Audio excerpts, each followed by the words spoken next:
नमस्कार, आदाब, सत श्री अकाल। चैनल पंजाबी देख रहे सारे ही दर्शकों का स्वागत है। मैं हरदुपिंदर कौर ते हाजिर हां लैके देश विदेश ਅਤੇ ਪ੍ਰਵਾਸੀਆਂ ਨਾਲ जुड़ियां कुछ खास खबरां। सब तो पहला नज़र मार लैने आ अहम सुर्खियां ते। 2021 च भारत तो कैनेडा पुजे सब तो वध जीवन साथी। अमेरिका सने 10 मुल्कां चों भारती रहे मोहरी। Ontario PC leader Doug Ford ने अगले दहाके विच हाउसिंग सप्लाई वधाउण ਅਤੇ 1.5 मिलियन नਵੇਂ घर बनाउण दा कीता वादा। ਕਾਲਜ ਕਰ ਰਹੇ ਨੇ ਅੰਤਰਰਾਸ਼ਟਰੀ ਵਿਦਿਆਰਥੀਆਂ ਨਾਲ ਵੱਡਾ ਧੋਖਾ। ਫੀਸਾਂ ਨੂੰ ਲੈ ਕੇ ਅੱਧ ਵਿਚਕਾਲੇ ਛੱਡੇ ਸੈਂਕੜੇ ਵਿਦਿਆਰਥੀ, ਜਿਸ ਨਾਲ ਉਹਨਾਂ ਦੇ ਸਟੱਡੀ ਪਰਮਿਟਾਂ ਨੂੰ ਖਤਰਾ। ਤੇ ਹੁਣ ਇਹਨਾਂ ਸਰਗਰਮੀਆਂ ਦਾ ਵਿਸਥਾਰ। ਸਭ ਤੋਂ ਪਹਿਲਾਂ ਸ਼ੁਰੂਆਤ ਕਰਾਂਗੇ ਕੈਨੇਡਾ ਤੋਂ ਆਈ ਖਬਰ ਦੇ ਨਾਲ।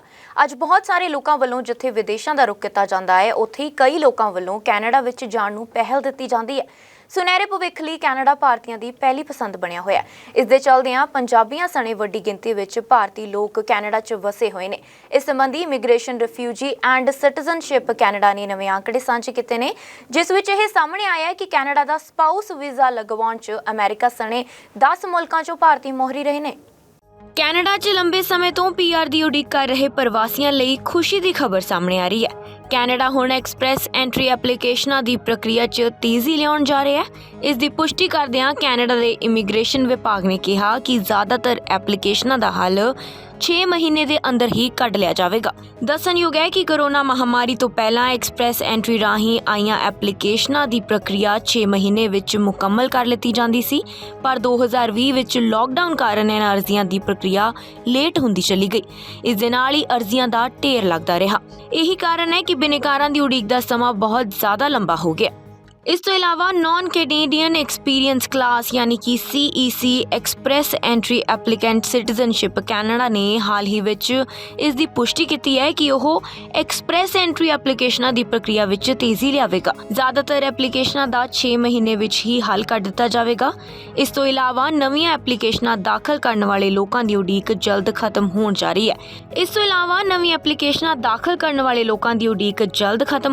ਹੈ। ਕਿਉਂਕਿ ਇਮੀਗ੍ਰੇਸ਼ਨ, ਰਿਫਿਊਜੀ ਐਂਡ ਪ੍ਰਕਿਰਿਆ ਦਾ ਸਮਾਂ ਕੋਰੋਨਾ ਮਹਾਮਾਰੀ ਤੋਂ ਪਹਿਲਾਂ ਦੀ ਤਰ੍ਹਾਂ ਸਿਰਫ 6 ਮਹੀਨੇ ਵਿੱਚ ਮੁਕੰਮਲ ਕਰਨ ਦੀ ਕੋਸ਼ਿਸ਼ ਕੀਤੀ ਜਾਵੇਗੀ। ਇਸ ਦੇ ਚੱਲਦਿਆਂ IRCC ਵੱਲੋਂ ਫੈਡਰਲ ਸਕਿਲਡ ਵਰਕ ਪ੍ਰੋਗਰਾਮ ਯਾਨੀ ਕਿ FSWP, non Canadian experience class ਯਾਨੀ ਕਿ CEC ਅਤੇ ਫੈਡਰਲ ਸਕਿਲਡ ਟ੍ਰੇਡਸ ਪ੍ਰੋਗਰਾਮ ਯਾਨੀ ਕਿ FSTP ਦੇ ਉਮੀਦਵਾਰਾਂ ਨੂੰ ਜੁਲਾਈ ਦੇ ਐਕਸਪ੍ਰੈਸ ਐਂਟਰੀ ਲਈ ਮੁੜ ਸ਼ੁਰੂ ਵਿੱਚ ਸੱਦੇ ਭੇਜੇ ਜਾਣਗੇ।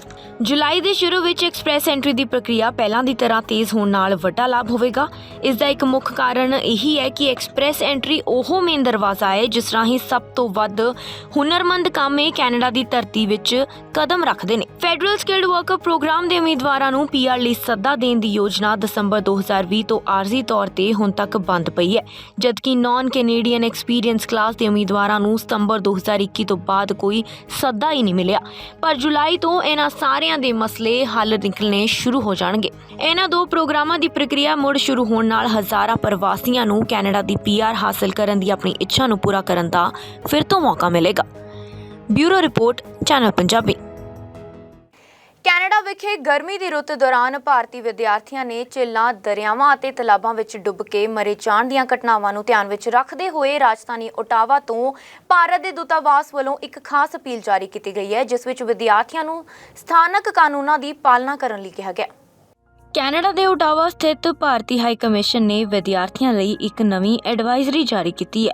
ਹਾਈ ਕਮਿਸ਼ਨ ਵੱਲੋਂ ਜਾਰੀ ਐਡਵਾਈਜ਼ਰੀ ਵਿੱਚ ਇਸ ਸਾਲ ਅਪ੍ਰੈਲ 'ਚ ਵਾਪਰੀਆਂ 2 ਦੁਖਦਾਈ ਘਟਨਾਵਾਂ ਤੋਂ ਬਾਅਦ ਤੈਰਾਕੀ ਵਿੱਚ ਸਾਵਧਾਨੀ ਵਰਤਣ ਦੀ ਅਪੀਲ ਕੀਤੀ ਗਈ ਹੈ। ਭਾਰਤੀ ਹਾਈ ਕਮਿਸ਼ਨ ਨੇ ਇਹ ਐਡਵਾਈਜ਼ਰੀ ਨੂੰ ਮਾਈਕਰੋ ਬਲੌਗਿੰਗ ਸਾਈਟ ਟਵਿੱਟਰ ਤੇ ਪੋਸਟ ਕੀਤਾ ਸੀ ਅਤੇ ਲਿਖਿਆ ਸੀ ਕਿ ਕੈਨੇਡਾ 'ਚ ਭਾਰਤੀ ਵਿਦਿਆਰਥੀਆਂ ਦੀਆਂ ਡੁੱਬਣ ਨਾਲ ਮੌਤਾਂ ਦੇ ਮਾਮਲਿਆਂ 'ਚ ਤੇਜ਼ੀ ਨਾਲ ਵਾਧੇ ਨੂੰ ਲੈ ਕੇ ਹਾਈ ਕਮਿਸ਼ਨ ਚਿੰਤਿਤ ਹੈ। ਆਪਣੀ ਐਡਵਾਈਜ਼ਰੀ ਵਿੱਚ ਹਾਈ ਕਮਿਸ਼ਨ ਨੇ ਭਾਰਤੀ ਵਿਦਿਆਰਥੀਆਂ ਨੂੰ ਸਥਾਨਕ ਕਾਨੂੰਨ ਦੀ ਪਾਲਣਾ ਕਰਨ ਅਤੇ ਝੀਲਾਂ ਜਾਂ ਨਦੀਆਂ ਤੇ ਜਾਣ ਵੇਲੇ ਲਾਈਫ ਜੈਕਟਾਂ ਵਰਗੀਆਂ ਜ਼ਰੂਰੀ ਸਾਵਧਾਨੀਆਂ ਵਰਤਣ ਲਈ ਕਿਹਾ ਹੈ। ਇਸ ਦੇ ਨਾਲ ਹੀ ਵਿਦਿਆਰਥੀਆਂ ਨੂੰ ਤੈਰਾਕੀ ਜਾਂ ਗੋਤਾਖੋਰੀ ਤੋਂ ਬਚਣ ਦੀ ਅਪੀਲ ਵੀ ਕੀਤੀ ਗਈ ਹੈ। ਹਾਈ ਕਮਿਸ਼ਨ ਨੇ ਕਿਹਾ ਹੈ ਕਿ ਜਿਨ੍ਹਾਂ ਨੂੰ ਤੈਰਾਕੀ ਨਹੀਂ ਆਉਂਦੀ, ਉਹਨਾਂ ਨੂੰ ਸਿੱਖਣ ਦੇ ਮਕਸਦ ਨਾਲ ਨਦੀ ਜਾਂ ਝੀਲ ਵਿੱਚ ਨਹੀਂ ਜਾਣਾ ਚਾਹੀਦਾ। ਐਡਵਾਈਜ਼ਰੀ 'ਚ ਇਹ ਵੀ ਕਿਹਾ ਗਿਆ ਹੈ ਕਿ ਅਕਸਰ ਦੇਖਿਆ ਜਾਂਦਾ ਹੈ ਕਿ ਕਈ ਵਾਰ ਵਿਦਿਆਰਥੀਆਂ ਦਾ ਇੱਕ ਗਰੁੱਪ ਸ਼ਰਾਬ ਪੀ ਕੇ ਨਸ਼ੇ 'ਚ ਵਾਟਰ ਸਪੋਰਟਸ ਖੇਡਣ ਦੀ ਕੋਸ਼ਿਸ਼ ਕਰਦੇ ਨੇ ਅਤੇ ਕਈ ਵਾਰ ਅਜਿਹੇ ਲੋਕ ਪਾਣੀ 'ਚ ਉਤਰ ਜਾਂਦੇ ਨੇ ਜਿਨ੍ਹਾਂ ਨੂੰ ਤੈਰਾਕੀ ਦਾ ਬਿਲਕੁਲ ਵੀ ਤਜਰਬਾ ਨਹੀਂ ਹੁੰਦਾ ਅਤੇ ਨਤੀਜੇ ਵਜੋਂ ਵੱਡੀ ਗਿਣਤੀ 'ਚ ਹਾਦਸੇ ਵਾਪਰਦੇ ਹਨ। ਹਾਈ ਕਮਿਸ਼ਨ ਨੇ ਕਿਹਾ ਕਿ ਘਟਨਾਵਾਂ ਨੂੰ ਰੋਕਣ ਲਈ ਵਿਦਿਆਰਥੀਆਂ ਦੀ ਜ਼ਿੰਮੇਵਾਰੀ ਬਣਦੀ ਹੈ ਕਿ ਉਹ ਅਜਿਹੀਆਂ ਖਤਰਨਾਕ ਗਤੀਵਿਧੀਆਂ ਤੋਂ ਬਚਣ। ਇਸ ਸਾਲ ਅਪ੍ਰੈਲ ਤੋਂ ਹੁਣ ਤੱਕ ਭਾਰਤੀ ਵਿਦਿਆਰਥੀਆਂ ਦੇ ਗਲਤੀ ਨਾਲ ਡੁੱਬਣ ਦੀ ਘੱਟੋ-ਘੱਟ 2 ਘਟਨਾਵਾਂ ਸਾਹਮਣੇ ਆਈਆਂ ਨੇ। 23 ਸਾਲਾ ਹਰਸ਼ੀਲ, ਜੋ ਮੂਲ ਰੂਪ ਵਿੱਚ ਗੁਜਰਾਤ ਦਾ ਰਹਿਣ ਵਾਲਾ ਸੀ, ਉਸ ਦੀ ਨੋਵਾ ਸਕੋਸ਼ੀਆ ਸੂਬੇ ਵਿੱਚ ਪੈਗਿਸ ਕੋਵ ਦੇ ਕੋਸਟਲ ਏਰੀਆ ਦੇ ਨੇੜੇ ਐਟਲਾਂਟਿਕ ਓਸ਼ਨ 'ਚ ਡੁੱਬਣ ਤੋਂ ਬਾਅਦ ਮੌਤ ਹੋ ਗਈ। ਅਜਿਹਾ ਇੱਕ ਹੋਰ ਤਾਜ਼ਾ ਦੁਖਾਂਤ ਉਦੋਂ ਸਾਹਮਣੇ ਆਇਆ ਜਦੋਂ ਪੀਲ ਖੇਤਰ ਪੁਲਿਸ ਨੂੰ ਗ੍ਰੇਟਰ ਟੋਰਾਂਟੋ ਖੇਤਰ ਦੇ ਬਰੈਂਪਟਨ ਵਿੱਚ ਕ੍ਰੈਡਿਟ ਵੈਲੀ ਨਦੀ 'ਚ ਪੰਜਾਬ ਦੇ 20 ਸਾਲਾ ਨਵਕਿਰਨ ਸਿੰਘ ਦੀ ਲਾਸ਼ ਮਿਲੀ। ਹਾਈ ਕਮਿਸ਼ਨ ਦੇ ਹਾਲ ਹੀ ਦੇ 2 ਮਹੀਨਿਆਂ ਵਿੱਚ ਕੈਨੇਡਾ 'ਚ ਭਾਰਤੀਆਂ ਦੇ ਵੱਧ ਰਹੇ ਭਾਈਚਾਰੇ ਲਈ ਇੱਕ ਐਕਸਟੈਂਸਿਵ ਆਊਟਰੀਚ ਪ੍ਰੋਗਰਾਮ ਵੀ ਸ਼ੁਰੂ ਕੀਤਾ ਹੈ। ਇਹਨਾਂ ਯਤਨਾਂ ਦਾ ਇੱਕ ਹਿੱਸਾ ਭਾਰਤੀ ਵਿਦਿਆਰਥੀਆਂ ਤੇ ਕੇਂਦਰਿਤ ਹੈ ਅਤੇ ਦੇਸ਼ ਦੇ ਵੱਖ-ਵੱਖ ਕਮਿਸ਼ਨਾਂ ਨੇ ਦੇਸ਼ ਵਿੱਚ ਵਿਦਿਆਰਥੀਆਂ ਦਾ ਡੇਟਾਬੇਸ ਬਣਾਉਣ ਅਤੇ ਉਹਨਾਂ ਦੇ ਟਿਕਾਣਿਆਂ ਦਾ ਨਕਸ਼ਾ ਬਣਾਉਣ ਲਈ ਕੈਨੇਡਾ ਭਰ ਦੀਆਂ ਯੂਨੀਵਰਸਿਟੀਆਂ ਤੱਕ ਪਹੁੰਚ ਕੀਤੀ ਹੈ। ਇਸ ਤੋਂ ਇਲਾਵਾ ਉਹ ਭਾਈਚਾਰਕ ਸੰਸਥਾਵਾਂ ਨਾਲ ਵੀ ਤਾਲਮੇਲ ਕਰ ਰਹੇ ਨੇ ਅਤੇ ਖਾਸ ਤੌਰ ਤੇ ਯੂਨੀਵਰਸਿਟੀਆਂ ਵਿੱਚ ਵਿਦਿਆਰਥੀਆਂ ਦੇ ਐਸੋਸੀਏਸ਼ਨਸ ਨਾਲ ਵੀ ਸੰਬੰਧ ਰੱਖ ਰਹੇ ਨੇ। ਕੈਨੇਡਾ ਵਿੱਚ ਲੰਬੇ ਸਮੇਂ ਤੋਂ ਪੀਆਰ ਦੀ ਉਡੀਕ ਕਰ ਰਹੇ ਵਿਦਿਆਰਥੀਆਂ ਅਤੇ ਪ੍ਰਵਾਸੀਆਂ ਲਈ ਇੱਕ ਖੁਸ਼ੀ ਦੀ ਖਬਰ ਸਾਹਮਣੇ ਆ ਰਹੀ ਹੈ। ਕੈਨੇਡਾ ਵਿੱਚ ਹੁਣ ਜ਼ਿਆਦਾਤਰ ਐਪਲੀਕੇਸ਼ਨਾਂ ਦਾ ਨਿਪਟਾਰਾ 6 ਮਹੀਨੇ ਵਿੱਚ ਕੀਤਾ ਜਾਵੇਗਾ ਤੇ ਇਸ ਦੇ ਨਾਲ ਹੀ ਐਕਸਪ੍ਰੈਸ ਐਂਟਰੀ ਐਪਲੀਕੇਸ਼ਨਾਂ ਦੀ ਪ੍ਰਕਿਰਿਆ ਵੀ ਤੇਜ਼ ਹੋਵੇਗੀ। ਕੈਨੇਡਾ 'ਚ ਲੰਬੇ ਸਮੇਂ ਤੋਂ ਪੀਆਰ ਦੀ ਉਡੀਕ ਕਰ ਰਹੇ ਪ੍ਰਵਾਸੀਆਂ ਲਈ ਖੁਸ਼ੀ ਦੀ ਖਬਰ ਸਾਹਮਣੇ ਆ ਰਹੀ ਹੈ। ਕੈਨੇਡਾ ਹੁਣ ਐਕਸਪ੍ਰੈਸ ਐਂਟਰੀ ਐਪਲੀਕੇਸ਼ਨਾਂ ਦੀ ਪ੍ਰਕਿਰਿਆ 'ਚ ਤੇਜ਼ੀ ਲਿਆਉਣ ਜਾ ਰਿਹਾ ਹੈ। ਇਸ ਦੀ ਪੁਸ਼ਟੀ ਕਰਦਿਆਂ ਕੈਨੇਡਾ ਦੇ ਇਮੀਗ੍ਰੇਸ਼ਨ ਵਿਭਾਗ ਨੇ ਕਿਹਾ ਕਿ ਜ਼ਿਆਦਾਤਰ ਐਪਲੀਕੇਸ਼ਨਾਂ ਦਾ ਹੱਲ 6 ਮਹੀਨੇ ਦੇ ਅੰਦਰ ਹੀ ਕੱਢ ਲਿਆ ਜਾਵੇਗਾ। ਦੱਸਣਯੋਗ ਹੈ ਕਿ ਕੋਰੋਨਾ ਮਹਾਮਾਰੀ ਤੋਂ ਪਹਿਲਾਂ ਐਕਸਪ੍ਰੈਸ ਐਂਟਰੀ ਰਾਹੀਂ ਆਈਆਂ ਐਪਲੀਕੇਸ਼ਨਾਂ ਦੀ ਪ੍ਰਕਿਰਿਆ 6 ਮਹੀਨੇ ਵਿੱਚ ਮੁਕੰਮਲ ਕਰ ਲਿੱਤੀ ਜਾਂਦੀ ਸੀ, ਪਰ 2020 ਵਿੱਚ ਲਾਕਡਾਊਨ ਕਾਰਨ ਇਹਨਾਂ ਅਰਜ਼ੀਆਂ ਦੀ ਪ੍ਰਕਿਰਿਆ ਲੇਟ ਹੁੰਦੀ ਚਲੀ ਗਈ। ਇਸ ਦੇ ਨਾਲ ਹੀ ਅਰਜ਼ੀਆਂ ਦਾ ਢੇਰ ਲੱਗਦਾ ਰਿਹਾ। ਇਹੀ ਕਾਰਨ ਹੈ ਕਿ ਬਿਨੈਕਾਰਾਂ ਦੀ ਉਡੀਕ ਦਾ ਸਮਾਂ ਬਹੁਤ ਜ਼ਿਆਦਾ ਲੰਬਾ ਹੋ ਗਿਆ। ਇਸ ਤੋਂ ਇਲਾਵਾ ਨਾਨ ਕੈਨੇਡੀਅਨ ਐਕਸਪੀਰੀਅੰਸ ਕਲਾਸ ਯਾਨੀ ਕਿ CEC express entry applicant citizenship Canada ਨੇ ਹਾਲ ਹੀ ਵਿੱਚ ਇਸ ਦੀ ਪੁਸ਼ਟੀ ਕੀਤੀ ਹੈ ਕਿ ਉਹ ਐਕਸਪ੍ਰੈਸ ਐਂਟਰੀ ਐਪਲੀਕੇਸ਼ਨਾਂ ਦੀ ਪ੍ਰਕਿਰਿਆ ਵਿੱਚ ਤੇਜ਼ੀ ਲਿਆਵੇਗਾ। ਜ਼ਿਆਦਾਤਰ ਐਪਲੀਕੇਸ਼ਨਾਂ ਦਾ 6 ਮਹੀਨੇ ਵਿੱਚ ਹੀ ਹੱਲ ਕਰ ਦਿੱਤਾ ਜਾਵੇਗਾ। ਇਸ ਤੋਂ ਇਲਾਵਾ ਨਵੀਆਂ ਐਪਲੀਕੇਸ਼ਨਾਂ ਦਾਖਲ ਕਰਨ ਵਾਲੇ ਲੋਕਾਂ ਦੀ ਉਡੀਕ ਜਲਦ ਖਤਮ ਹੋਣ ਜਾ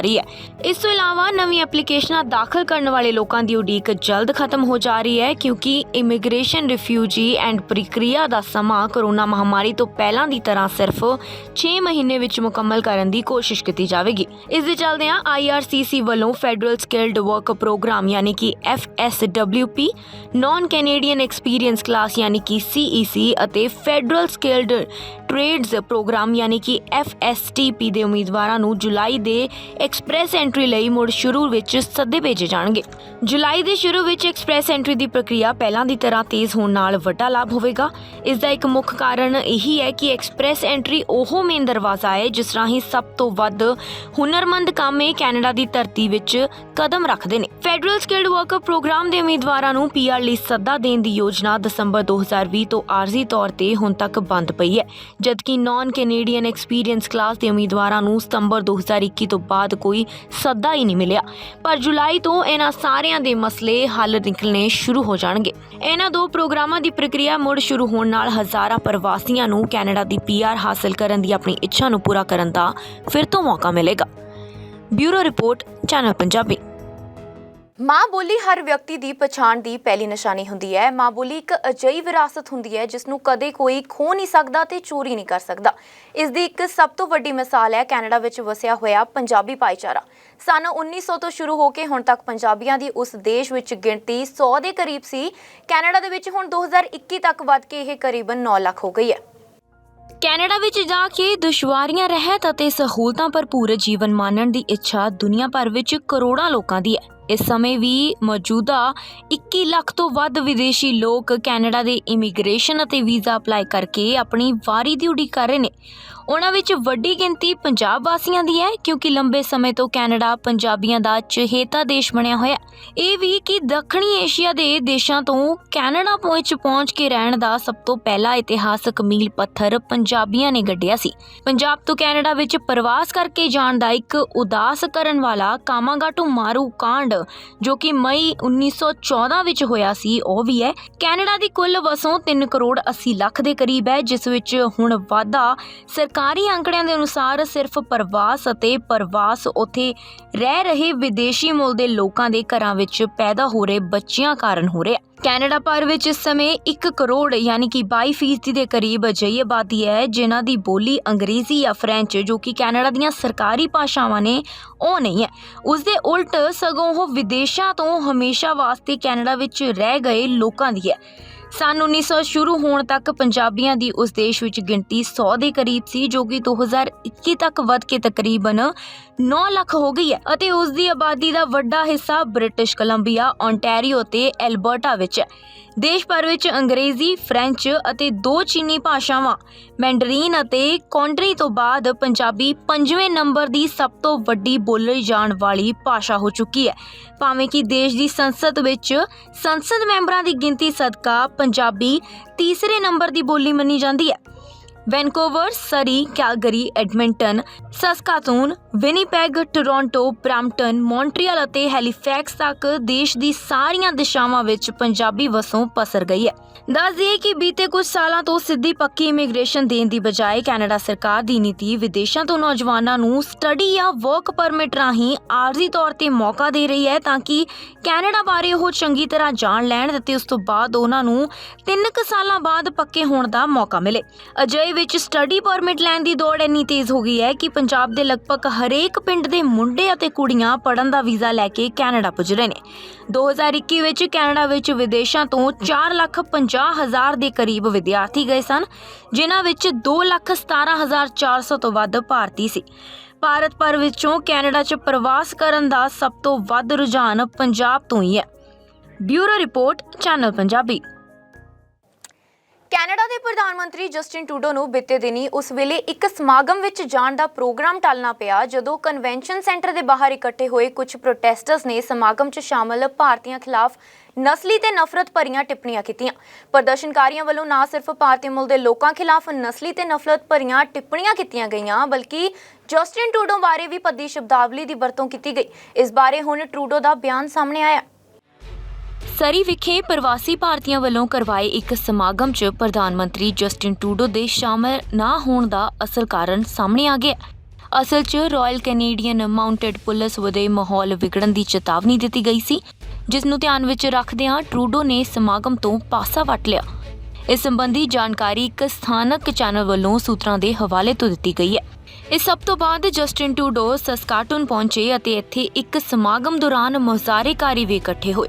ਆਪਣੇ ਸੰਬੋਧਨ ਦੌਰਾਨ ਪ੍ਰਧਾਨ ਮੰਤਰੀ ਨੇ ਸਰੀ ਦੇ ਸਮਾਗਮ 'ਚ ਨਾ ਜਾਣ ਦਾ ਕੋਈ ਠੋਸ ਕਾਰਨ ਨਹੀਂ ਦੱਸਿਆ, ਪਰ ਸਾਊਥ ਏਸ਼ੀਅਨਜ਼ ਬਾਰੇ ਨਸਲੀ ਟਿੱਪਣੀਆਂ ਦੀ ਸਖਤ ਸ਼ਬਦਾਂ ਵਿੱਚ ਨਿਖੇਧੀ ਕੀਤੀ।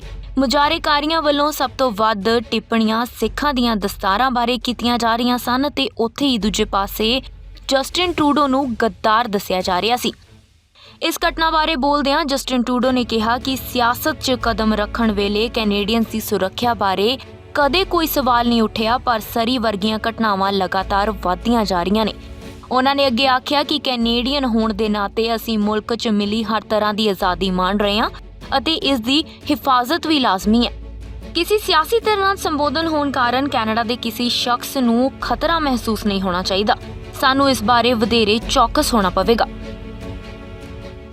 In BC, hundreds of people, mostly racialized Canadians, came out to exercise their democratic rights to support the political party that they believed in, and were faced with harassment, racist insults, threats of violence as they participated in something that is fairly fundamental as a freedom for all Canadians to be able to make their voices heard and impact on the way our democracy unfolds. That's not right. I was glad to be able to be there virtually.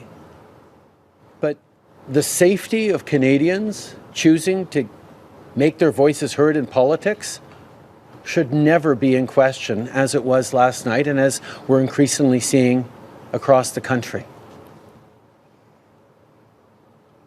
The fundamental freedoms we have as a country, that we enjoy as Canadians, need to be defended, need to be protected. Nobody should feel endangered or harassed because of their support for one political party or another. And that's something I think we all need to be vigilant about, and that's certainly something that Canadians are looking at very carefully at all orders of government right now.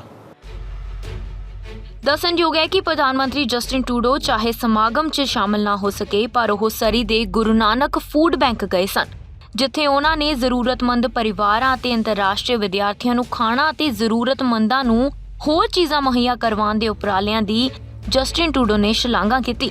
ਉਹਨਾਂ Twitter ਤੇ Guru Nanak food bank ਦੀਆਂ ਤਸਵੀਰਾਂ ਸਾਂਝੀਆਂ ਕਰਦਿਆਂ ਲਿਖਿਆ ਕਿ ਸੈਂਕੜੇ ਪਰਿਵਾਰਾਂ ਨੂੰ ਇੱਥੋਂ ਮਦਦ ਮਿਲ ਰਹੀ ਹੈ। ਅੱਜ ਅਸੀਂ ਫੂਡ ਬੈਂਕ ਪਹੁੰਚੇ ਅਤੇ ਲੋੜਵੰਦਾਂ ਨੂੰ ਦਿੱਤੇ ਜਾਣ ਵਾਲੇ ਸਮਾਨ ਪੈਕ ਕਰਵਾ ਕੇ ਸੇਵਾ ਕੀਤੀ। Bureau report, channel Punjabi. Canada ਦੇ ਇੱਕ ਸਕਾਰਬਰੋ ਕਾਲਜ ਨੇ ਟਿਊਸ਼ਨ ਫੀਸ ਵਜੋਂ $15,000 ਦੀ ਅਦਾਇਗੀ ਤੋਂ ਬਾਅਦ ਸੈਂਕੜੇ ਅੰਤਰਰਾਸ਼ਟਰੀ ਵਿਦਿਆਰਥੀਆਂ ਦੇ ਦਾਖਲੇ ਨੂੰ ਮੁਅੱਤਲ ਕਰ ਦਿੱਤਾ ਹੈ। ਇਸ ਕਾਰਨ ਵਿਦਿਆਰਥੀਆਂ ਵਿੱਚ ਕਾਫੀ ਰੋਸ ਦੇਖਣ ਨੂੰ ਮਿਲ ਰਿਹਾ ਹੈ। ਇਸ ਸਥਿਤੀ ਨੇ ਇਹਨਾਂ ਵਿਦਿਆਰਥੀਆਂ ਦੇ ਸਟੱਡੀ ਪਰਮਿਟ ਨੂੰ ਖਤਰੇ ਵਿੱਚ ਪਾ ਦਿੱਤਾ ਹੈ। ਓਨਟਾਰੀਓ ਵਿਚਲੇ alpha college of business and technology ਵੱਲੋਂ ਵਿਦਿਆਰਥੀਆਂ ਦੀ ਇੱਕ ਸਮੈਸਟਰ ਦੀ ਐਨਰੋਲਮੈਂਟ ਰੋਕਣ ਤੋਂ ਬਾਅਦ ਬਹੁਤ ਸਾਰੇ ਅੰਤਰਰਾਸ਼ਟਰੀ ਵਿਦਿਆਰਥੀਆਂ ਵੱਲੋਂ ਆਪਣੇ ਲੀਗਲ ਸਟੇਟਸ ਦੀ ਚਿੰਤਾ ਜ਼ਾਹਰ ਕਰਦਿਆਂ ਆਪਣੇ ਹੱਕਾਂ ਲਈ ਪ੍ਰਦਰਸ਼ਨ ਕੀਤਾ ਜਾ ਰਿਹਾ ਹੈ। ਕੈਨੇਡਾ 'ਚ ਇੱਕ ਵਾਰ ਫਿਰ ਤੋਂ ਅੰਤਰਰਾਸ਼ਟਰੀ ਵਿਦਿਆਰਥੀਆਂ ਨਾਲ ਧੱਕਾ ਹੋ ਰਿਹਾ ਹੈ। ਖਬਰ ਸਕਾਰਬਰੋ ਤੋਂ ਆਈ ਹੈ, ਜਿੱਥੇ ਸਕਾਰਬਰੋ ਦੇ ਅਲਫਾ ਇੰਟਰਨੈਸ਼ਨਲ ਅਕੈਡਮੀ ਵਿੱਚ ਪੜ੍ਹ ਰਹੇ ਕੌਮਾਂਤਰੀ ਵਿਦਿਆਰਥੀਆਂ ਨੂੰ ਜ਼ਬਰਦਸਤੀ ਕਾਲਜ ਤੋਂ ਡ੍ਰੌਪ ਆਊਟ ਕਰਨ ਲਈ ਕਿਹਾ ਜਾ ਰਿਹਾ ਹੈ। ਇਸ ਸੰਬੰਧੀ ਵਿਦਿਆਰਥੀਆਂ ਵੱਲੋਂ ਲਾਏ ਧਰਨਾ ਪ੍ਰਦਰਸ਼ਨ ਕਾਰਨ ਕਾਲਜ ਪ੍ਰਸ਼ਾਸਨ ਵੱਲੋਂ ਵਿਦਿਆਰਥੀਆਂ ਨਾਲ ਬੈਠਕ ਤਾਂ ਕੀਤੀ ਗਈ, ਪਰ ਵਿਦਿਆਰਥੀਆਂ ਦੇ ਦਾਖਲੇ ਅਤੇ ਭਵਿੱਖ ਨੂੰ ਲੈ ਕੇ ਕੋਈ ਫੈਸਲਾ ਨਹੀਂ ਕੀਤਾ ਗਿਆ, ਜਿਸ ਕਾਰਨ ਸੈਂਕੜੇ ਅੰਤਰਰਾਸ਼ਟਰੀ ਵਿਦਿਆਰਥੀਆਂ ਦਾ ਭਵਿੱਖ ਖਤਰੇ 'ਚ ਦਿਖਾਈ ਦੇ ਰਿਹਾ ਹੈ। ਬੱਚਿਆਂ ਦਾ ਕਹਿਣਾ ਹੈ ਕਿ ਕਾਲਜ ਪ੍ਰਸ਼ਾਸਨ ਵੱਲੋਂ ਉਹਨਾਂ ਨੂੰ ਆਕਿਊਪੈਂਸੀ ਘੱਟ ਹੋਣ ਕਾਰਨ ਜ਼ੋਰ ਦਿੱਤਾ ਜਾ ਰਿਹਾ ਹੈ ਕਿ ਉਹ ਆਪਣੇ ਸਮੈਸਟਰਸ ਤੋਂ ਡ੍ਰੌਪ ਆਊਟ ਕਰ ਲੈਣ। ਇਸ ਬਾਰੇ ਵਿਦਿਆਰਥੀਆਂ ਦਾ ਕਹਿਣਾ ਹੈ ਕਿ ਉਹ ਇੰਨੀ ਦੂਰ ਸਟੱਡੀ ਵੀਜ਼ਾ ਤੇ ਆਏ ਨੇ ਅਤੇ ਪੜ੍ਹਾਈ ਪੂਰੀ ਕਰਨ ਤੇ ਉਹਨਾਂ ਦੀ ਪੂਰੀ ਜ਼ਿੰਦਗੀ ਨਿਰਭਰ ਕਰਦੀ ਹੈ। ਮਾਂ ਕਿ ਸਾਨੂੰ ਇਹ ਇਨਰੋਲਮੈਂਟ ਨਹੀਂ ਦੇ ਰਹੇ, ਇਹਨਾਂ ਨੇ ਸਾਥੋਂ ਫੀਸਾਂ ਭਰਾਈਆਂ ਹੋਈਆਂ ਨੇ। ਅਸੀਂ ਸਾਰੇ ਇੱਥੇ ਘੱਟ ਤੋਂ ਘੱਟ 200 ਤੋਂ 300 ਬੱਚਾ ਬੈਠਾ, ਉਹ ਸਾਰੇ ਇਹੀ ਪ੍ਰੋਬਲਮ ਫੇਸ ਕਰ ਰਹੇ ਆ। ਸੋ ਅਸੀਂ ਇਹੀ ਚਾਹੁੰਦੇ ਹਾਂ ਕਿ ਸਾਨੂੰ ਡ੍ਰੌਪ ਨਹੀਂ ਚਾਹੀਦਾ, ਸਾਨੂੰ ਸਾਡੀ ਇਨਰੋਲਮੈਂਟ ਚਾਹੀਦੀ ਆ। ਅਸੀਂ ਆਪਣੀ ਸਟੱਡੀ ਕੰਪਲੀਟ ਕਰਨੀ ਆ। ਸਾਡੇ ਸਾਰਿਆਂ ਦੀ ਇਹੀ ਮੰਗ ਆ।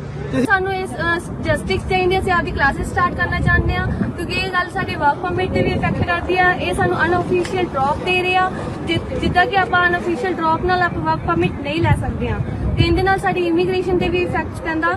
ਸੋ ਸਾਨੂੰ ਜਸਟਿਸ ਚਾਹੀਦੀ ਆ। ਅਸੀਂ ਆਪਦੀ ਜਸਟਿਸ ਲਏ ਬਿਨਾਂ ਇੱਥੋਂ ਨਹੀਂ ਹਿੱਲ ਰਹੇ। ਇੰਡੀਆ ਜਿਹੜੇ ਬੈਠੇ ਆ ਬੱਚੇ ਸਾਰਿਆਂ ਦੇ ਉਹਨਾਂ ਨੇ ਡੈਫਰ ਪਵਾਈ ਹੋਈ ਆ, ਉਹਨਾਂ ਕੋਲ ਕੋਈ ਸੋਲੂਸ਼ਨ ਨਹੀਂ ਹੈਗਾ।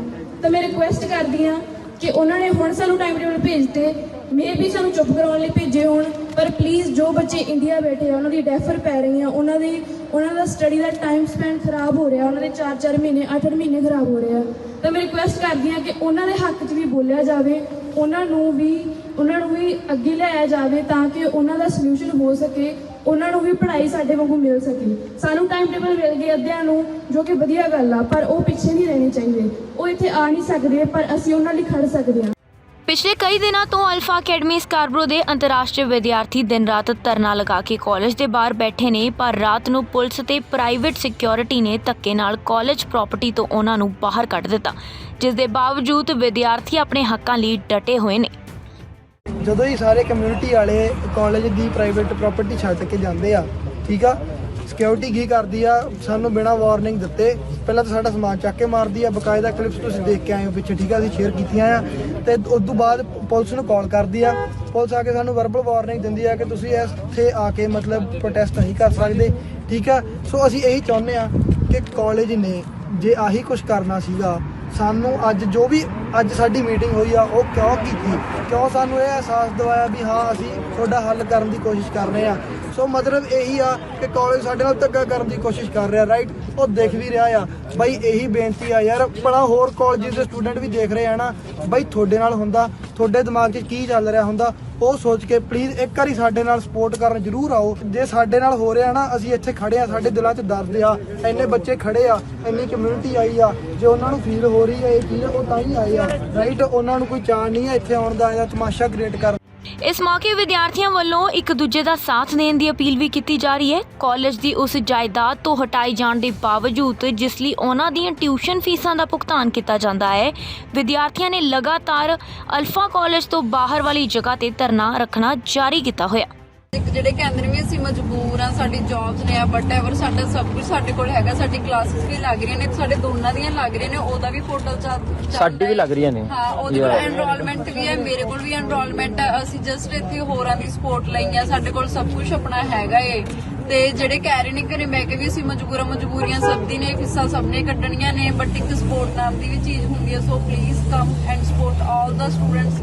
ਡਜ਼ਨਟ ਮੈਟਰ ਕਿ ਉਹ ਕੈਨੇਡਾ 'ਚ ਨੇ ਜਾਂ ਇੰਡੀਆ 'ਚ ਨੇ, ਬਟ ਸਾਰੇ ਹੈ ਤਾਂ ਆਪਣੇ ਭੈਣ ਭਰਾ ਨੇ। ਸੋ ਆਪਣਾ ਫਰਜ਼ ਬਣਦਾ ਕਿ ਆਪਾਂ ਸਾਰੇ ਸਟੂਡੈਂਟਸ ਦੀ ਸਪੋਰਟ ਕਰੀਏ। ਅੱਜ ਕੁਝ ਕਨਾਲਾਂ ਤੋਂ ਅੱਗੇ ਸਾਰਿਆਂ ਨਾਲ ਵੀ ਹੋਣਾ। ਮਤਲਬ ਨਹੀਂ ਕਿ ਜੇ ਸਾਨੂੰ ਆਪਣਾ ਐਨਰੋਲਮੈਂਟ ਮਿਲ ਗਿਆ ਤਾਂ ਆਪਾਂ ਹੋਰ ਨਹੀਂ ਲੜਾਂਗੇ। ਅਸੀਂ ਹਰ ਇੱਕ ਲਈ ਲੜਾਂਗੇ ਜਦੋਂ ਤੱਕ ਸਭ ਨੂੰ ਐਨਰੋਲਮੈਂਟ ਲੈਟਰ ਨਹੀਂ ਮਿਲਦਾ। So please come and support us. ਜ਼ਿਕਰਯੋਗ ਹੈ ਕਿ ਹਰ ਸਾਲ ਹਜ਼ਾਰਾਂ ਵਿਦਿਆਰਥੀ ਭਾਰਤ ਤੋਂ ਕੈਨੇਡਾ ਆਉਂਦੇ ਨੇ ਅਤੇ ਇੱਥੇ ਦੇ ਕਾਲਜ ਅਤੇ ਯੂਨੀਵਰਸਿਟੀਆਂ ਦੇ ਵਿੱਚ ਕੈਨੇਡੀਅਨ ਵਿਦਿਆਰਥੀਆਂ ਨਾਲੋਂ 3 ਗੁਣਾ ਵੱਧ ਫੀਸਾਂ ਭਰ ਕੇ ਵੀ ਪਿਛਲੇ ਕੁਝ ਸਮੇਂ ਤੋਂ ਕੈਨੇਡਾ ਦੇ ਪ੍ਰਾਈਵੇਟ ਕਾਲਜਸ ਵਿੱਚ ਦਾਖਲਾ ਲੈ ਕੇ ਕੌਮਾਂਤਰੀ ਵਿਦਿਆਰਥੀ ਅਜਿਹੀਆਂ ਕਈ ਦਿੱਕਤਾਂ ਦਾ ਸਾਹਮਣਾ ਕਰ ਰਹੇ ਨੇ, ਜਿਸ ਦਾ ਅਸਰ ਉਹਨਾਂ ਦੇ ਵਰਕ ਅਤੇ ਸਟੱਡੀ ਪਰਮਿਟ ਤੋਂ ਇਲਾਵਾ ਉਹਨਾਂ ਦੀ ਮਾਨਸਿਕ ਸਿਹਤ ਤੇ ਵੀ ਪੈ ਰਿਹਾ ਹੈ। ਹੁਣ ਦੇਖਣਾ ਇਹ ਹੋਵੇਗਾ ਕਿ ਕਾਲਜ ਅਤੇ ਕੈਨੇਡਾ ਦਾ ਪ੍ਰਸ਼ਾਸਨ ਇਸ ਮਸਲੇ ਦੇ ਵਿੱਚ ਕੀ ਹੱਲ ਕੱਢ ਕੇ ਲਿਆਵੇਗਾ। Bureau report, channel Punjabi. Australia 'ਚ ਫੈਡਰਲ ਚੋਣਾਂ ਦੇ ਨਤੀਜੇ ਕਾਫੀ ਰੋਚਕ ਰਹੇ ਨੇ। ਪਿਛਲੀਆਂ 2 ਪਾਰੀਆਂ ਤੋਂ ਸੱਤਾ 'ਚ ਰਹਿ ਰਹੀ ਲਿਬਰਲ ਤੋਂ ਹੁਣ ਪਾਰੀ ਲੇਬਰ ਪਾਰਟੀ ਦੇ ਹੱਥ ਵਿੱਚ ਆ ਗਈ ਹੈ ਅਤੇ ਇਹਨਾਂ ਚੋਣਾਂ ਦੇ ਨਤੀਜੇ ਭਾਰਤੀ ਮੁਲਕ ਦੇ ਸਾਰੇ 25 ਉਮੀਦਵਾਰਾਂ ਲਈ ਨਿਰਾਸ਼ਾਜਨਕ ਰਹੇ ਨੇ। ਆਸਟ੍ਰੇਲੀਆ ਦੀ ਲੇਬਰ ਪਾਰਟੀ ਦੇ ਆਗੂ ਐਂਥਨੀ ਐਲਵਾਈਨਜ਼ ਨੇ ਮੁਲਕ ਦੇ 31ਵੇਂ ਪ੍ਰਧਾਨ ਮੰਤਰੀ ਵਜੋਂ ਸਹੁੰ ਚੁੱਕ ਲਈ ਹੈ। ਦੂਜੇ ਪਾਸੇ ਭਾਰਤੀ ਮੂਲ ਦੇ ਸਾਰੇ ਉਮੀਦਵਾਰ ਚੋਣ ਹਾਰ ਗਏ ਨੇ। ਸਭ ਤੋਂ ਵੱਡਾ ਝਟਕਾ ਲਿਬਰਲ ਐਮਪੀ ਡੇਵ ਸ਼ਰਮਾ ਦੀ ਹਾਰ ਨਾਲ ਲੱਗਿਆ, ਜੋ ਨਿਊ ਸਾਊਥ ਵੇਲਜ਼ ਦੀ ਵੈਟਵਰਥ ਸੀਟ ਇੱਕ ਆਜ਼ਾਦ ਉਮੀਦਵਾਰ ਹੱਥੋਂ ਹਾਰ ਗਏ। ਜੋਗਨਦੀਪ ਸਿੰਘ ਵੀ ਸ਼ਿਫਲੀ ਸੀਟ ਤੋਂ ਜਿੱਤ ਦਰਜ ਨਾ ਕਰ ਸਕੇ ਅਤੇ ਲਿਬਰਲ ਪਾਰਟੀ ਦੇ ਐਂਡ ਹਿਊਜ਼ਿਕ ਤੋਂ ਹਾਰ ਗਏ। ਸਾਊਥ ਆਸਟ੍ਰੇਲੀਆ ਦੀ ਮਾਂਕਿਨ ਸੀਟ ਤੋਂ ਭਾਰਤੀ ਮੂਲ ਦੇ ਉਮੀਦਵਾਰ ਰਾਜਨ ਵੇਦ ਨੂੰ ਵੀ ਹਾਰ ਦਾ ਮੂੰਹ ਦੇਖਣਾ ਪਿਆ। ਨਿਊ ਸਾਊਥ ਵੇਲਜ਼ ਦੀ ਵਿਰੇਵਾ ਸੀਟ ਤੋਂ ਗ੍ਰੀਨ ਪਾਰਟੀ ਦੇ ਅਪਰੂਬਾ ਸ਼ੁਕਲਾ ਨੂੰ ਸਿਰਫ 6.6% ਦੀ ਵੋਟਾਂ ਹੀ ਮਿਲ ਸਕੀਆਂ ਅਤੇ ਵੱਡੀ ਹਾਰ ਦਾ ਸਾਹਮਣਾ ਕਰਨਾ ਪਿਆ। ਗ੍ਰੀਨਵੇ ਸੀਟ ਤੋਂ ਲਿਬਰਲ ਉਮੀਦਵਾਰ ਪ੍ਰਦੀਪ ਪਾਠੀ 37% ਦੀ ਵੋਟਾਂ ਲੈਣ ਵਿੱਚ ਸਫਲ ਰਹੇ ਪਰ ਜਿੱਤ ਦਰਜ ਨਾ ਕਰ ਸਕੇ। ਲਿਬਰਲ ਪਾਰਟੀ ਵੱਲੋਂ ਮੈਦਾਨ ਵਿੱਚ ਉਤਾਰੇ ਗਏ ਵਿਵੇਕ ਸਿੰਘਾ ਨੂੰ 40% ਦੀ ਵੋਟਾਂ ਹਾਸਲ ਕਰਦਿਆਂ ਮੁਕਾਬਲਾ ਕੀਤਾ ਪਰ ਹਾਰੀ ਪੱਲੇ ਪਈ। ਆਸਟ੍ਰੇਲੀਅਨ ਸੰਸਦ ਦੇ ਉੱਪਰਲੇ ਸਦਨ ਵਾਸਤੇ ਚੋਣ ਲੜਨ ਵਾਲੀ ਹਰਮੀਤ ਕੌਰ, ਰਾਜੇਸ਼ ਕੁਮਾਰ ਤੇ ਮਨ ਗਿੱਲ ਨੂੰ ਵੀ ਹਾਰ ਦਾ ਮੂੰਹ ਵੇਖਣਾ ਪਿਆ।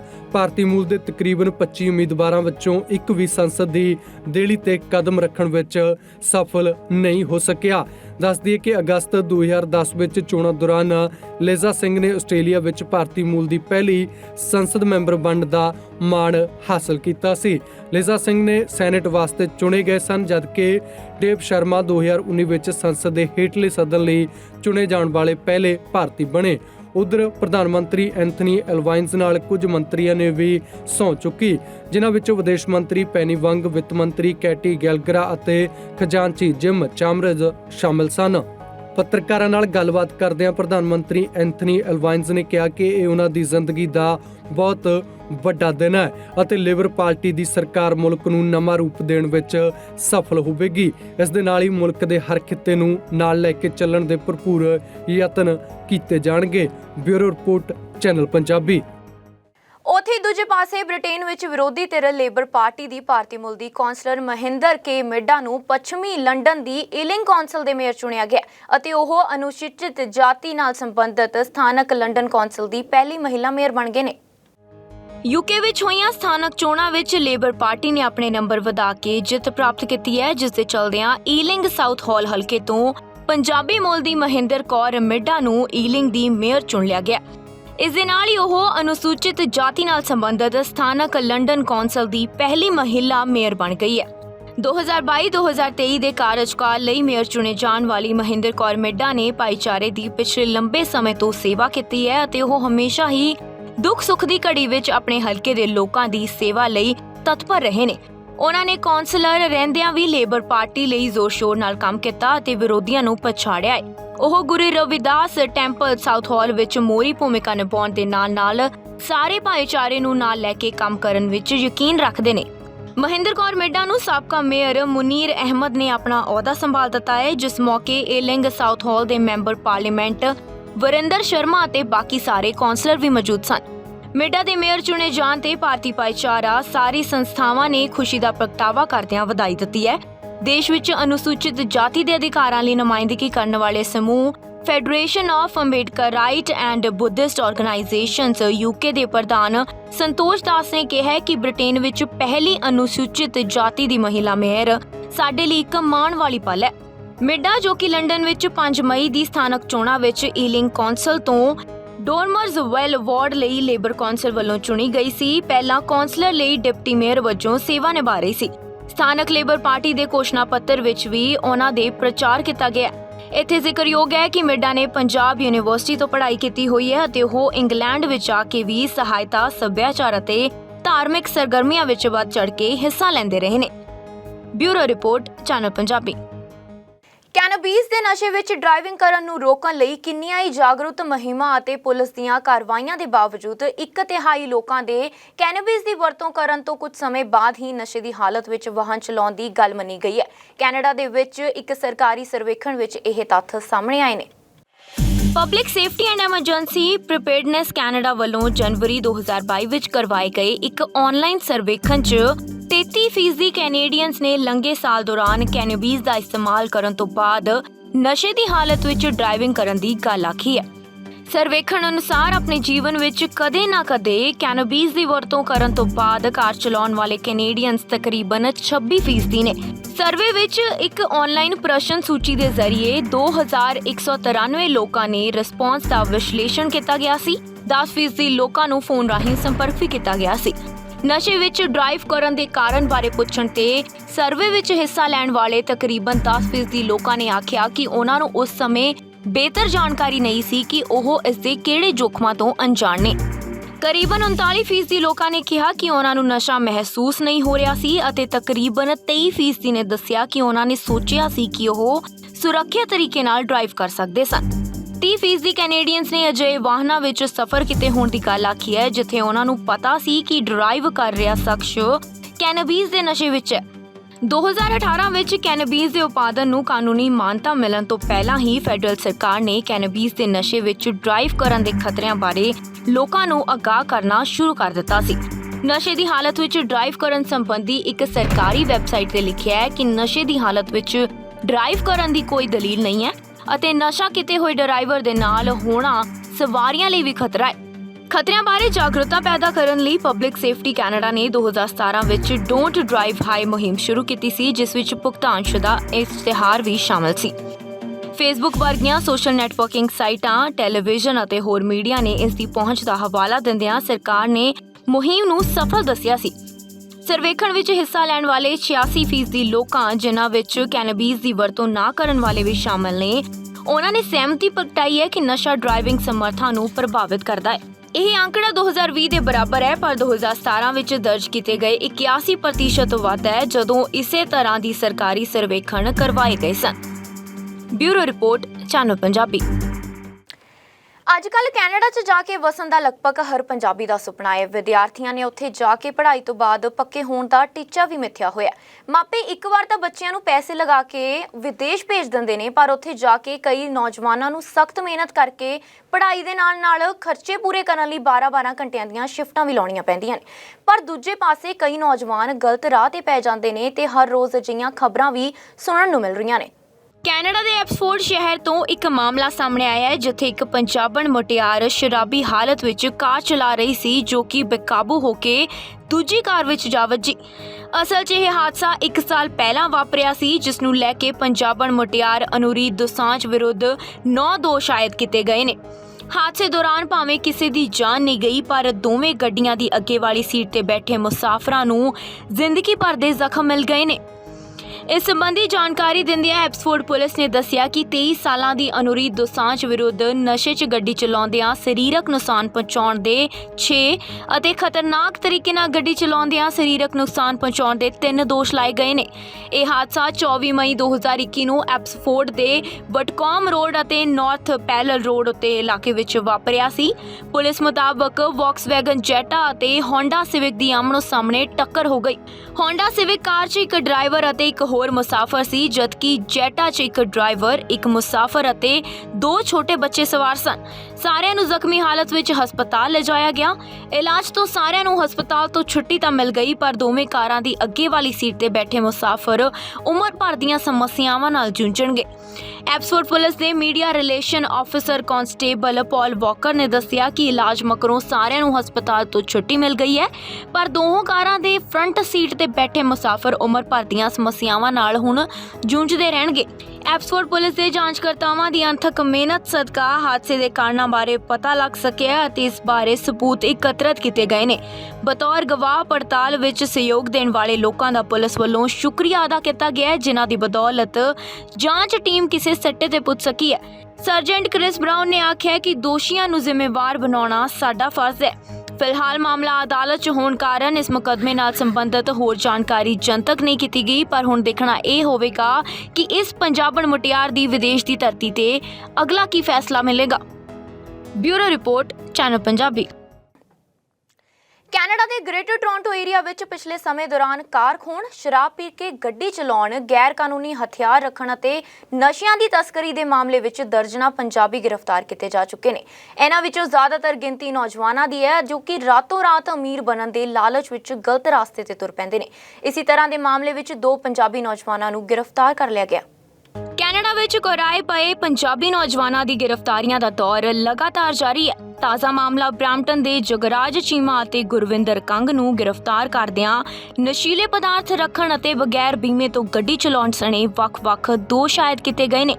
ਓਨਟਾਰੀਓ ਪ੍ਰੋਵਿੰਸ਼ੀਅਲ ਪੁਲਿਸ ਨੇ ਦੱਸਿਆ ਕਿ ਬੀਤੀ 19 ਮਈ ਦੁਪਹਿਰ 2:30 ਵਜੇ ਕੈਲਡਨ ਦੀ ਹੋਰ ਓਨਟਾਰੀਓ ਸਟਰੀਟ ਅਤੇ ਮੇਫੀਲਡ ਰੋਡ ਇਲਾਕੇ ਵਿੱਚ ਗਸ਼ਤ ਕਰ ਰਹੇ ਸਟਰੀਟ ਕ੍ਰਾਈਮ ਪੁਲਿਸ ਅਫਸਰ ਨੇ ਇੱਕ ਗੱਡੀ ਨੂੰ ਸ਼ੱਕ ਦੇ ਆਧਾਰ ਤੇ ਰੋਕਿਆ ਤਾਂ ਇਸ ਵਿੱਚੋਂ ਹੀਰੋਇਨ ਸਣੇ ਨਸ਼ੀਲੇ ਪਦਾਰਥ ਬਰਾਮਦ ਹੋਏ। ਪੁਲਿਸ ਅਫਸਰਾਂ ਨੇ ਡੂੰਘਾਈ ਨਾਲ ਪੜਤਾਲ ਆਰੰਭੀ ਤਾਂ ਪਤਾ ਲੱਗਿਆ ਕਿ ਗੱਡੀ ਦਾ ਬੀਮਾ ਵੀ ਨਹੀਂ ਸੀ ਅਤੇ ਲਾਇਸੈਂਸ ਮੁਅੱਤਲ ਹੋਣ ਦੇ ਬਾਵਜੂਦ ਗੱਡੀ ਚਲਾਉਣ ਦਾ ਸਿਲਸਿਲਾ ਜਾਰੀ ਸੀ। ਗੱਡੀ ਵਿੱਚੋਂ ਹੈਰੋਇਨ ਅਤੇ ਮੈਥਾਫੈਂਟਨਾਈਨ ਬਰਾਮਦ ਕੀਤਾ ਗਿਆ ਹੈ, ਜਦਕਿ ਚੋਰੀ ਕੀਤੇ ਡਰਾਈਵਿੰਗ ਲਾਇਸੈਂਸ ਅਤੇ ਬੈਂਕ ਕਾਰਡ ਵੀ ਮਿਲੇ ਨੇ। ਗੱਡੀ ਵਿੱਚ ਚੋਰੀ ਕੀਤੀ ਡਾਕ ਵੀ ਮਿਲੀ ਹੈ, ਜੋ ਕਿ ਕੈਲਡਨ ਦੇ ਵੱਖ-ਵੱਖ ਇਲਾਕਿਆਂ ਨਾਲ ਸੰਬੰਧਿਤ ਸੀ। ਓਨਟਾਰੀਓ ਪ੍ਰੋਵਿੰਸ਼ੀਅਲ ਪੁਲਿਸ ਵੱਲੋਂ ਬ੍ਰੈਂਪਟਨ ਦੇ 30 ਸਾਲਾ ਜਗਰਾਜ ਚੀਮਾ ਵਿਰੁੱਧ ਬੀਮੇ ਤੋਂ ਬਗੈਰ ਗੱਡੀ ਚਲਾਉਣ, ਲਾਇਸੈਂਸ ਮੁਅੱਤਲ ਹੋਣ ਦੇ ਬਾਵਜੂਦ ਗੱਡੀ ਚਲਾਉਣ, ਨੰਬਰ ਪਲੇਟ ਤੋਂ ਬਗੈਰ ਗੱਡੀ ਚਲਾਉਣ, ਗੱਡੀ ਦੇ ਸ਼ੀਸ਼ੇ ਕਾਲੇ ਕਰਨ, ਅਪਰਾਧ ਰਾਹੀਂ ਹਾਸਲ $5000 ਤੋਂ ਵੱਧ ਮੁੱਲ ਦੀ ਪ੍ਰਾਪਰਟੀ ਰੱਖਣ ਅਤੇ ਹੀਰੋਇਨ ਤੇ ਮੈਥਾਫੈਂਟਨਾਈਨ ਰੱਖਣ ਦੇ ਦੋਸ਼ ਆਇਦ ਕੀਤੇ ਗਏ ਨੇ। ਦੂਜੇ ਪਾਸੇ ਬ੍ਰੈਂਪਟਨ ਦੀ ਗੁਰਵਿੰਦਰ ਕੰਗ ਵਿਰੁੱਧ ਅਪਰਾਧ ਰਾਹੀਂ ਹਾਸਲ $5000 ਤੋਂ ਵੱਧ ਮੁੱਲ ਦੀ ਪ੍ਰਾਪਰਟੀ ਰੱਖਣ, ਚੋਰੀ ਕੀਤੇ ਸ਼ਨਾਖਤੀ ਦਸਤਾਵੇਜ਼ ਰੱਖਣ, ਹੀਰੋਇਨ ਅਤੇ ਮੈਥਾਫੈਂਟਨਾਈਨ ਰੱਖਣ ਅਤੇ ਰਿਹਾਈ ਦੀਆਂ ਸ਼ਰਤਾਂ ਦੀ ਪਾਲਣਾ ਨਾ ਕਰਨ ਦੇ ਦੋਸ਼ ਆਇਦ ਕੀਤੇ ਗਏ ਨੇ।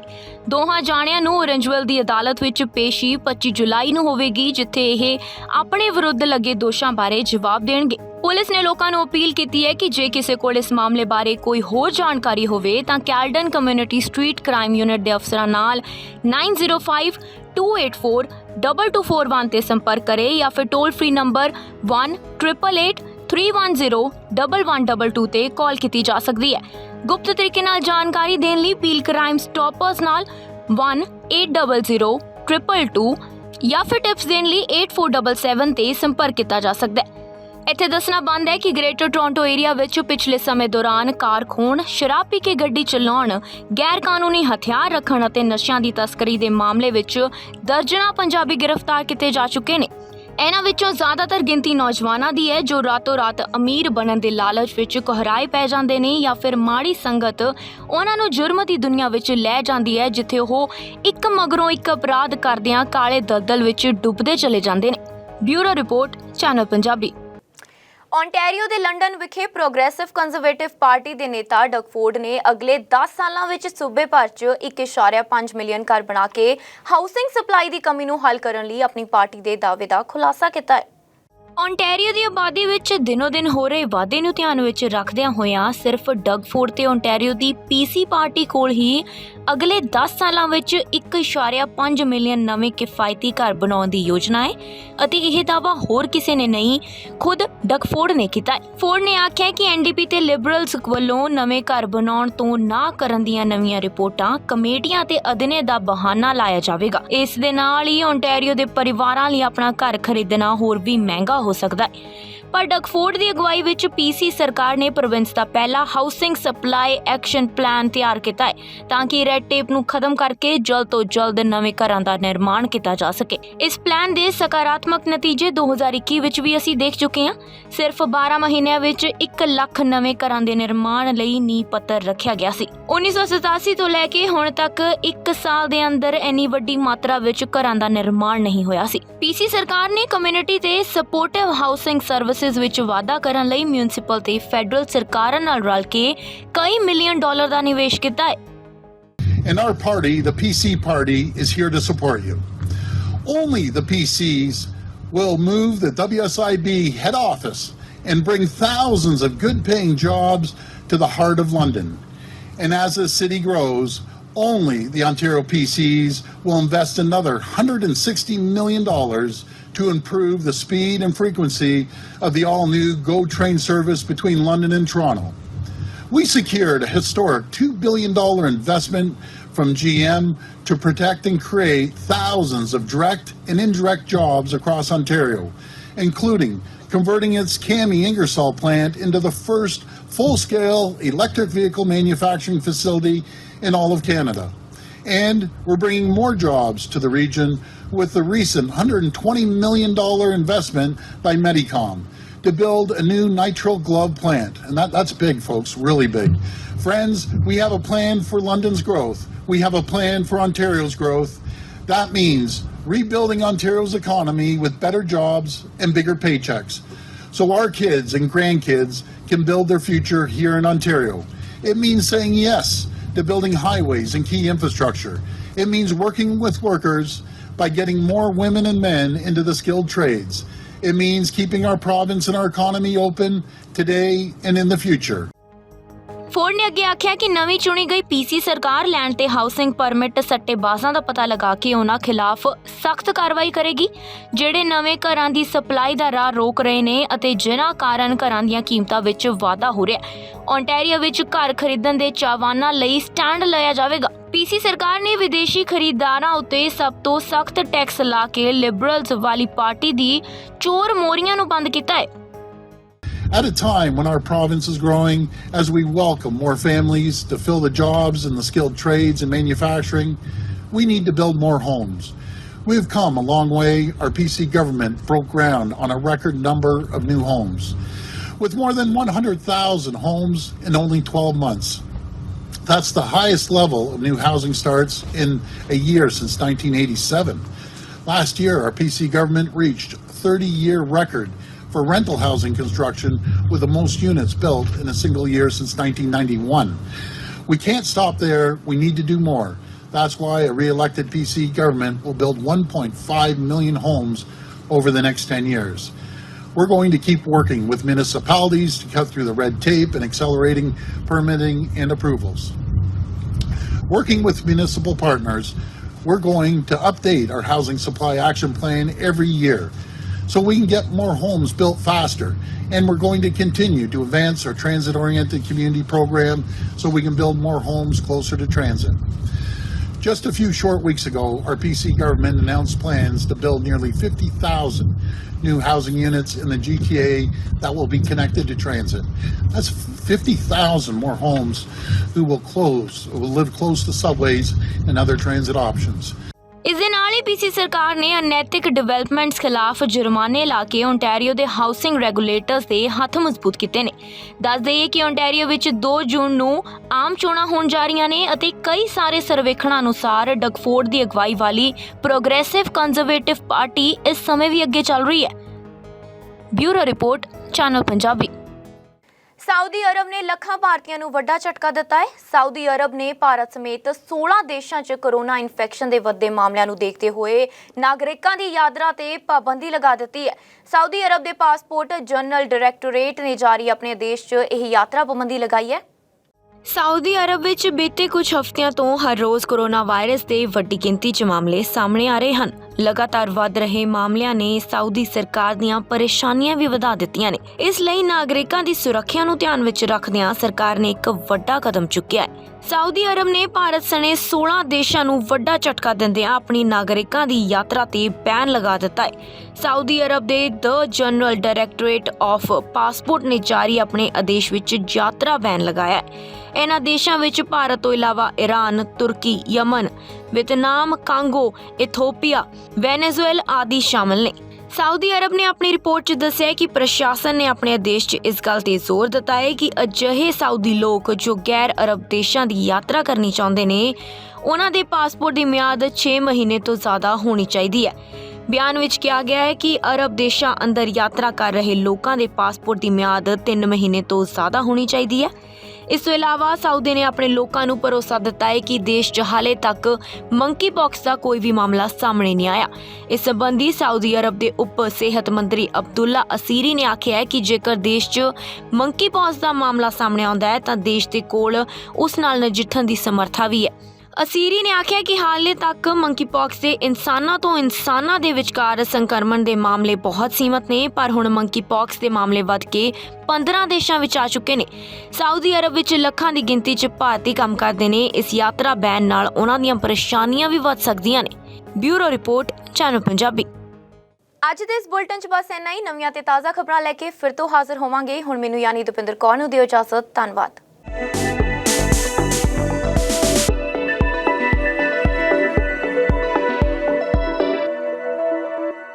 ਸਾਡਾ ਹਰ ਇੱਕ ਪ੍ਰੋਗਰਾਮ ਦੇਖਣ ਤੇ ਸਾਡੇ ਨਾਲ ਜੁੜਨ ਲਈ ਸਬਸਕ੍ਰਾਈਬ ਕਰੋ ਚੈਨਲ ਪੰਜਾਬੀ ਤੇ ਨੋਟੀਫਿਕੇਸ਼ਨ ਲਈ ਬੈਲ ਆਈਕਨ ਵਾਲੇ ਬਟਨ ਤੇ ਕਲਿੱਕ ਕਰੋ।